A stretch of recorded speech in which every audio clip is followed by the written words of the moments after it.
Hello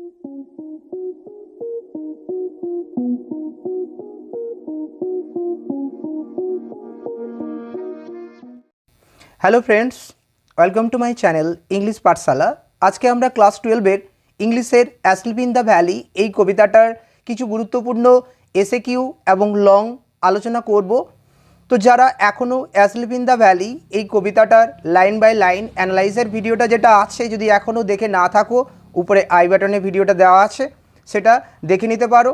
তাহলে এই long কোশ্চেনগুলো বা এসএকিউগুলো তোমাদের বুঝতে অনেকটা সুবিধা হবে। তো যাই হোক, আর দেরি না করে আমরা আমাদের আলোচনায় চলে যাব। প্রথমে আমরা এসএকিউ নিয়ে আলোচনা করব। আমি তোমাদেরকে জাস্ট 20টা এসএকিউ সাজেস্ট করব। এই 20টা এসএকিউ তোমাদের এক্সামের জন্য খুবই ইম্পর্টেন্ট। এই 20টা এসএকিউ তোমরা ভালোভাবে রেডি করে রাখবে। যদি কারো এই এসএকিউগুলো লেখার প্রয়োজন মনে হয়, আমার ব্যাক স্ক্রিনে সেই লেখাগুলো ফুটে উঠবে, তোমরা ভিডিওটা পজ করে সেটা লিখে নিতে পারো। তো যাই হোক, দেখো আমাদের প্রথম যে এসএকিউটা দেওয়া আছে, আমি প্রত্যেকটা এসএকিউ এর মানে বেঙ্গলি মানেটা তোমাদেরকে বলে দেবো, যাতে তোমাদের এসএকিউগুলো রেডি করতে সুবিধা হয়। দেখো, প্রথম এসএকিউটা আছে, who wrote the poem asleep in the valley. মানে হচ্ছে অ্যাসলিপ ইন দ্য ভ্যালি কবিতাটা কে লিখেছেন? আমরা জানি আর্থার রিম্বড, তাই আমরা উত্তরটা বলেছি Arthur Rimbaud wrote the poem asleep in the valley. Next question, what was the main theme of the poem? মানে হচ্ছে এই কবিতার মেন বিষয়বস্তুটা কি, প্রধান বিষয়বস্তুটা কি? দেখো, the main theme of the poem was, এই কবিতাটার মেন বিষয়বস্তুটা হচ্ছে ফিউটিলিটি অফ ওয়ার, মানে যুদ্ধের নিরর্থকতা। নেক্সটে দেখো আছে, what is the poetic form used in the poem? মানে এই কবিতায় কোন পোয়েটিক ফর্মটা ব্যবহার করা হয়েছে? The poetic form use in this poem is sonnet. আনসারটা বললাম, যে কবিতার ফর্মটা এখানে ব্যবহার করা হয়েছে সেটা হচ্ছে সনেট। এই কোশ্চেনটা এরকমও আসতে পারে, what type of poem it is? অবশ্যই বলবে ইট ইজ এ সনেট, অবশ্যই এটা ইটালিয়ান সনেট। নেক্সট কোশ্চেনে আমরা যাব, where from does the stream of sunrays come? মানে কোথা থেকে সূর্য রশ্মিটা ঝরে পড়ছিল? দেখো, আনসারটা বলেছি, দ্য স্ট্রিম অফ সানরেজ, এই সূর্য রশ্মিটা comes from the mountain top, ঝরে পড়ছিল পাহাড়ের চূড়ার থেকে।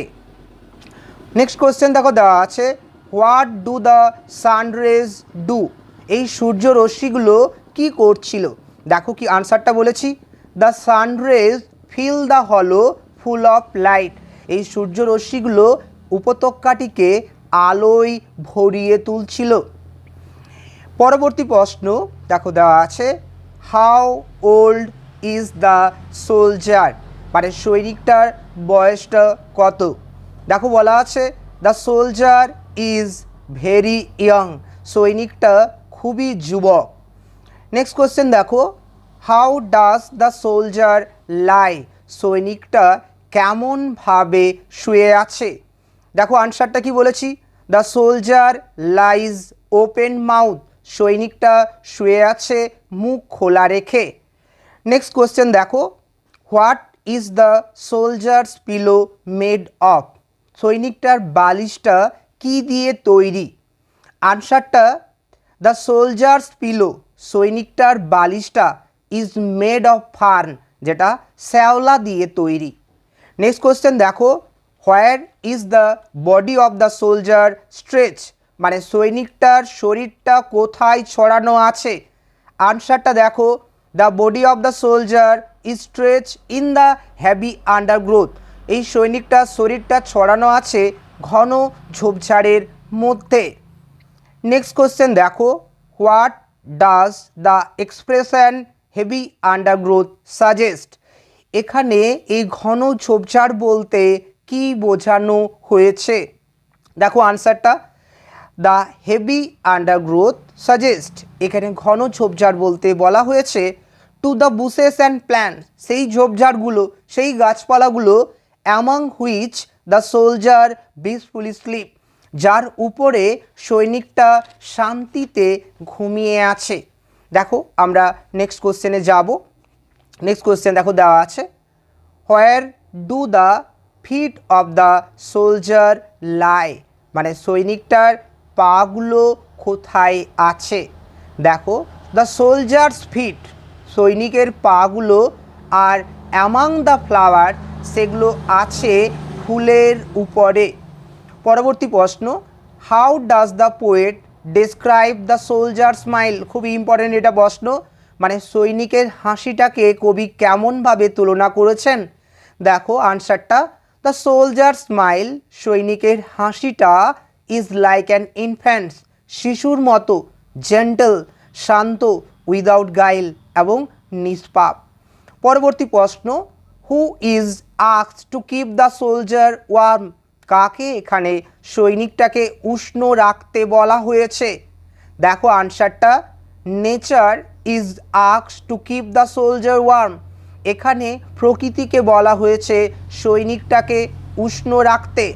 পরবর্তী প্রশ্ন দেখো দেওয়া আছে, why can not humming insect disturb the soldier rest, কেন গুনগুন করা পতঙ্গরা সৈনিকের বিশ্রামে আজ বিরক্ত করতে পারবে না।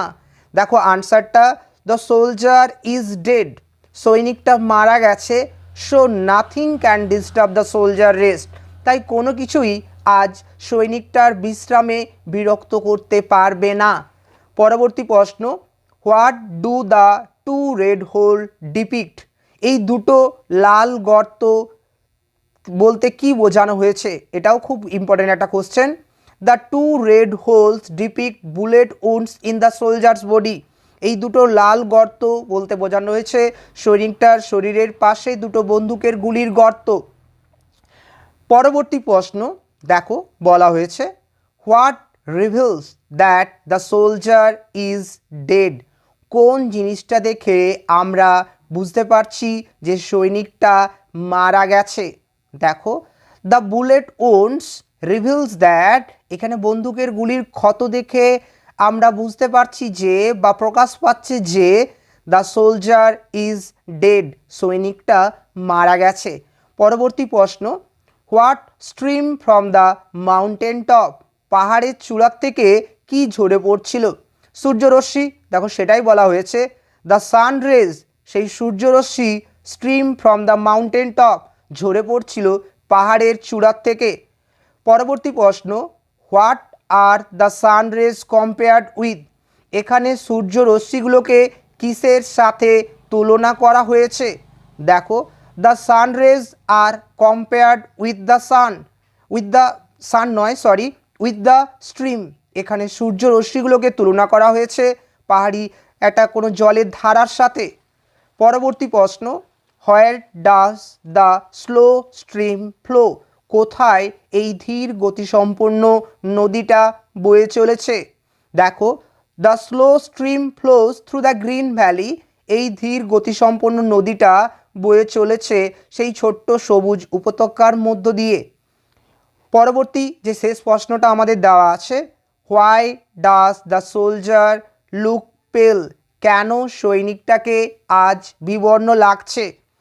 দ্য সোলজার লুকস পেল, সৈনিকটাকে বিবর্ণ লাগছে because he is not actually অ্যাজলিপ, কারণ সে কিন্তু আসলে ঘুমিয়ে নেই, বাট ডেড, সে কিন্তু মারা গেছে, with the two bullet wounds in his side, আর তার শরীরের পাশে আছে দুটো রক্তের লাল গর্ত, যেগুলো অবভিয়াসলি বন্দুকের গুলির গর্ত। দেখো এই 20টা এসএকিউ তোমাদেরকে আমি রেডি করতে বলছি, যেগুলো অবশ্যই তোমাদের এক্সামের জন্য ইম্পর্টেন্ট, তো সেগুলো অবশ্যই লিখে রেখে তোমরা সেগুলোকে রেডি করে নেবে। যাই হোক, এরপর আমরা লং কোশ্চেন নিয়ে আলোচনা করব। এই কবিতার থেকে আমি তোমাদেরকে একটাই লং কোশ্চেন সাজেস্ট করব, যে লং কোশ্চেনটা দেখো কি দেওয়া আছে। লং কোশ্চেনটা আছে, what picture of war do you get in the poem asleep in the valley, এই অ্যাজলিপ ইন দ্য ভ্যালি এই কবিতায় তোমরা যুদ্ধের কোন ছবিটা দেখতে পাচ্ছ। দেখো আনসারটা, the poem asleep in the valley written by Arthur Rimbaud, এই অ্যাজলিপ ইন দ্য ভ্যালি কবিতাটা লিখেছেন আর্থার রিম্বল। রিভিলস সেটা তুলে ধরে the horror of modern warfare, যুদ্ধের ভয়াবহ দিকটা। দ্য পোয়েম ওপেন্স, কবিতাটা শুরু হচ্ছে উইথ এ বিউটিফুল ভিউ, একটা সুন্দর দৃশ্য দিয়ে। সেটা কিসের দৃশ্য? Of a small green valley, একটা ছোট্ট সবুজ উপত্যকা। হোয়ার এ স্লো স্ট্রিম ফ্লোস, যেখানে বয়ে চলেছে ধীর গতিসম্পন্ন একটা নদী। অ্যান্ড লিভস, এবং রেখে যাচ্ছে long strand of silver on the bright grass, সেই উজ্জ্বল ঘাসের উপর রূপলি রঙের এক আস্তরণ। ফ্রম দ্য মাউন্টেন টপ, পাহাড়ের চূড়ার থেকে স্ট্রিম দ্য সান রেজ, ঝরে পড়ছিল সূর্যরশ্মি। অ্যান্ড ফিল দ্য হলো ফুল অফ লাইট, আর সেই সূর্যরশ্মিটা উপত্যকাটিকে আলোয় ভরিয়ে তুলছিল। ইন দ্যাট ভ্যালি, আর সেই উপত্যকার মধ্যে এ সোলজার, একটা সৈনিক, ইজ ফাউন্ড স্লিপিং, দেখা গেল সে ঘুমোচ্ছে, with innocent smile in is face, মুখে নিষ্পাপ হাসি নিয়ে। দ্যাট ইন্ডিকেট দ্যাট, এই হাসিটা দেখে আমরা বুঝতে পারছি বা হাসিটা দেখে বলা যাচ্ছে যে হি ইজ ইনোসেন্ট, সেই সৈনিকটা নিষ্পাপ, অ্যান্ড পিওর, যার মনের মধ্যে কোনো ভুলভাল ধারণা নেই, তার মনটা পুরো পরিষ্কার। The sun is raining on him, সূর্যরশ্মি তার উপর ঝরে পড়ছিল। Nature is cradling him warmly, প্রকৃতি আজ উষ্ণভাবে তাকে কোলে নিয়ে তাকে দোলাচ্ছিল। হাওএভার, যাই হোক, at the end of the poem, কবিতার একবারই শেষে, a closer look reveals that, ভালোভাবে দৃষ্টি আরোপ করলে দেখা যাচ্ছে যে the soldier has 2 bullet wounds on his body, সৈনিকটার শরীরের পাশে আছে 2টো রক্তের লাল গর্ত। He has lost his life in warfare, সে তার জীবনটা হারিয়েছে যুদ্ধক্ষেত্রে। Of no fault of his own, তার নিজের কোনো ভুল ছিল না। The poem implies the suffering of the soldier, এই কবিতাটি তুলে ধরে সৈনিকের কষ্টটা, that he was force to endure in the battle field, যেটা তাকে জোর করে কষ্টটা পেতে হয়েছে যুদ্ধক্ষেত্রে। গ্রাইম ডেথ, এই ভয়াবহ মৃত্যুটা, is the cause of war, বা এই ভয়াবহ মৃত্যুর কারণেই হচ্ছে যুদ্ধ। দ্য পোয়েম আইরনিক্যালি প্রেজেন্ট, কবিতাটা ব্যঙ্গ করে তুলে ধরে মনস্টার্স ডিস্ট্রাকশন, সেই দৈত্যাকার ধ্বংসাত্মক ব্যাপারটা, that a soldier has to experience in warfare, যেটা একটা সৈনিককে যুদ্ধক্ষেত্রে অভিজ্ঞতাটা পেতে হয়েছে। দ্য পোয়েট ল্যাটেন্ট অ্যাঙ্গার, কবিতার রাগটা তুলে ধরেছেন অ্যাবাউট ওয়ার, যুদ্ধ সম্বন্ধে, is Das clear in the poem, যেটা পরিষ্কারভাবে এই কবিতায় আমরা দেখতে পাচ্ছি। যাই হোক, এটা হচ্ছে আমাদের এই লং কোশ্চেনটা। যদি এই লং কোশ্চেনটার আর কারো কিছু ডাউট থাকে, কোনো ওয়ার্ডের মানে যদি বুঝতে অসুবিধা হয়, আমাকে অবশ্যই কমেন্ট করে জানিও, সেই কমেন্টের উত্তর আমি অবশ্যই দেব। আর তোমাদের অন্য কোনো লং কোশ্চেন এখান থেকে আর করার দরকার নেই, তোমরা জাস্ট এখান থেকে এই একটা লং কোশ্চেন করবে, যেটা তোমাদের জন্য খুবই গুরুত্বপূর্ণ একটা প্রশ্ন। এই কোশ্চেনটা নিয়ে তোমাদের যদি কোনো আরও কিছু ডাউট থাকে, যদি মনে হয় যে এই কোশ্চেনটা একটু অন্যরকম হলে ভালো হতো, সেটাও তোমরা আমায় কমেন্ট করে জানিও। তো যাই হোক, আজকের এই ভিডিওটা আমার এই পর্যন্ত। যদি এই ভিডিওটা তোমাদের ভালো লেগে থাকে, অবশ্যই একটা লাইক দেবে।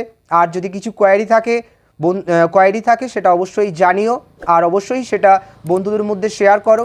আর যারা আমার এই চ্যানেলে নতুন, তারা আমার এই চ্যানেলটিকে সাবস্ক্রাইব করে ইংলিশ পাঠশালার সাথে জুড়ে থাকো। যাই হোক, টাটা, সবাই ভালো থাকো।